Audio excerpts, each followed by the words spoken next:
Memang dalam sepanjang sejarahnya ya, memang kedua isu ini memang sepertinya berdekatan ya, antara agama dengan politik.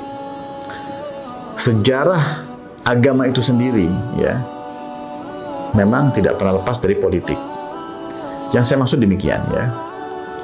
Kita kesampingkan orang-orang suci dari agama itu sendiri. Misalkan para nabi, para rasul sebagai utusan Tuhan, ya. Mereka diutus Allah, diutus Tuhan itu untuk umatnya, untuk kebaikan umatnya. Tetapi ketika agama sudah menjadi satu semacam, sebut saja semacam satu institusi begitu, kemudian ada kepentingan-kepentingan di dalamnya. Ya. Kepentingan itu berkelanjutan dari satu generasi ke generasi selanjutnya. Nah, disinilah yang kita sebut terjadinya gesekan-gesekan, benturan-benturan, atau kita sebut semacam isu yang selalu ada selamanya antara agama dengan politik, ya, dengan politik. Sehingga agama itu, yang satu mengatakan agama tidak bisa dipisahkan dari politik. Yang satu mengatakan politik harus berjarak dengan agama. Sebenarnya kalau saya melihat dua kalimat itu benar keduanya, ya. Baik agama tidak bisa dipisahkan dari politik, maupun politik harus dijauhkan dari agama. Kedua-duanya benar. Hanya saja kita harus mensikapinya dalam konteks yang seperti apa. Ya. Mari kita misalkan kembali kepada era kenabian. Atau kita harus meluruskan dulu apa itu politik. Karena nanti juga akan menjadi rancu ketika kita berbicara politik agama, politik yang ada dalam benak kita, politik yang kita maksud ternyata berbeda dengan politik yang dalam maksud yang lain. Ini juga sesuatu yang tidak boleh terjadi di sini. Harus ada satu persepsi yang sama. Ya kan? Kalau politik itu dimaksud adalah cara untuk mendapatkan kekuasaan. Jadi politik itu untuk kekuasaan. Kekuasaan ini kekuasaan dunia. Jadi urutannya kan begini.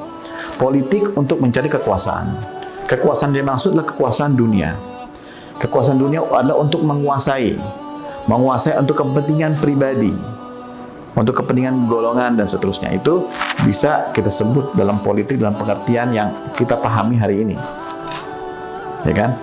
Dalam pengertian politik ini, Anda boleh berbohong, Anda boleh bersiasat, Anda boleh berlaku licik, Anda boleh berlaku curang. Anda akan menggunakan semua cara Anda untuk tujuan-tujuan kekuasaan itu sendiri.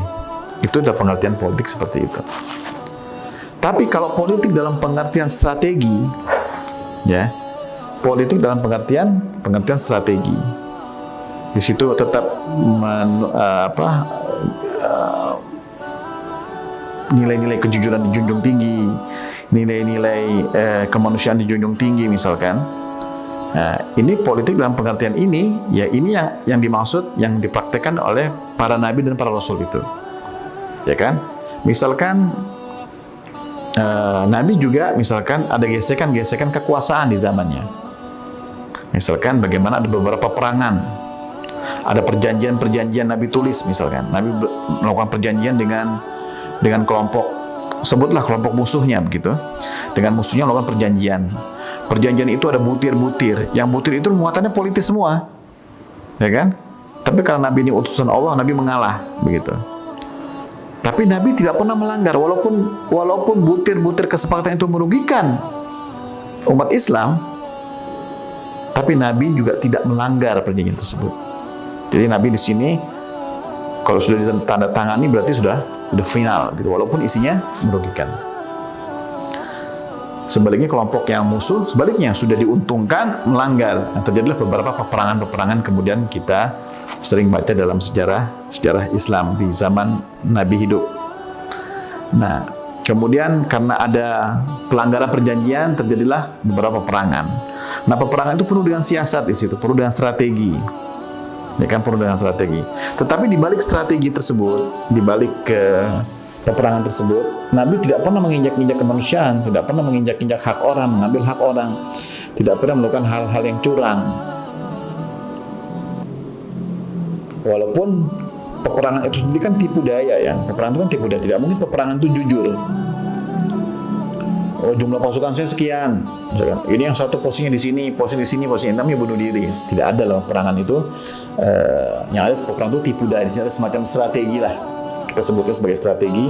Bagaimana strategi itu kita bisa mengalahkan, karena itu medan laga. Di situ ada kital ya, medan saling membunuh, saling menjatuhkan, saling mengalahkan di situ. Karena pertarungan itu sudah apa namanya alternatif terakhir lah peperangan itu. Tapi sebelumnya tidak boleh berlaku hal seperti itu. Itu bagian dari strategi. Ambil contoh misalkan ketika Nabi mengepung kota Mekah, ya, mengepung kota Mekah, Nabi memerintahkan para sahabatnya membawa obor di tengah malam itu, satu orang 2 obor, tengah malam. Jadi mengepung Mekah itu dengan malam hari. Nah, ketika musuh melihat, ya, penduduk Mekah itu melihat, maka yang jelas jumlah pasukan itu double. Ya, kalau pasukan itu 30 ribu misalkan, kalau bawa obor 2 berarti 60 ribu. Oh, pasukannya besar sekali begitu. Ini kan ada tipu daya di sini kan. Walaupun Nabi nggak mengatakan ini pasukan saya sekian, tapi tidak perlu diucapkan. Bawa aja 2 obor tanpa harus menggunakan kebohongan. Tapi di dalam itu kan ada tipu daya di situ, dan itu kan cara-cara seperti itu dibenarkan. Itu bagian satu siasat strategi dalam peperangan. Nabi atau Islam yang dibawa oleh Nabi tidak bisa meninggalkan hal-hal semacam ini. Ya, itu satu. Adapun pengertian politik yang kedua, politik yang pertama tadi kita sebut, penuh dengan tipu daya, kebohongan, kecurangan demi kekuasaan. Bahkan kekuasaannya itu juga bukan kekuasaan untuk masyarakat yang umum, kembali kepada dirinya, kepada kelompoknya, golongannya, partainya, kepentingan kekuasaan itu.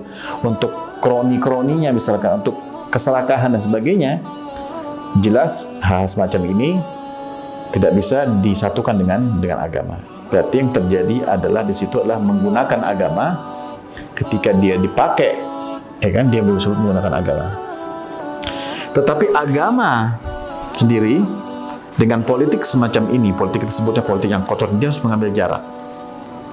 Tokoh-tokoh agama harus bersuara lantang, mengambil jarak, karena ada di situ ada kemungkinan, ya, terjadinya penyalahgunaan kekuasaan, penyalahgunaan politik itu, penyalahgunaan politik itu. Tokoh agama harus mengambil jarak, membawa agama itu agar sedemikian jauh jaraknya dengan praktek-praktek ini. Itu yang harusnya kita tegaskan di situ. Adapun dalam pengertian pertama, politik seperti itu ya itu tidak bisa dipisahkan dari agama, itu betul sekali. Tidak bisa dipisahkan dari agama. Untuk itu pengertian politik itu yang harus kita luruskan dulu. Walaupun demikian, dalam perjalanan sejarah, kita ambil contoh umat Islam lah ya. Saya kan umat agama lainnya pun sama. Umat Islam misalkan, setelah era kenabian, ya, ketika munculnya dinasti-dinasti kekuasaan itu, ada dinasti Umayyah misalkan, dinasti Abbasiyah, ada dinasti macam-macam itu ya. Terus yang terjadi adalah memang sudah campur baur di situ. Kekuasaan yang kotor ya, yang serakah, yang korup, tapi dengan nama-nama agama begitu, menggunakan agama untuk kekuasaan, terjadi memang. Itu bukan usianya, itu bukan setahun 2 tahun, itu berabad-abad lamanya itu. Sudah terkontaminasi di situ. Bahkan buku-buku pengumpul hadis ya, buku-buku kumpulan hadis, buku-buku sejarah banyak ditulis di era ini, era yang penuh kekuasaan ini. Ya, itu perlu suatu penelitian lebih lanjut ya. Di situ memang sangat kotor sekali. Agama sudah bercampur dengan politik. Jadi kalau ditanya di mana batasan-batasan antara agama dan politik, ya kita harus dudukkan dulu mana politik itu sendiri, dan kita sepakat bahwa politik yang kotor atau mencari kekuasaan dengan cara-cara kotor harus berjalan dengan agama. agar kita menjaga kesucian agama itu. Terima kasih.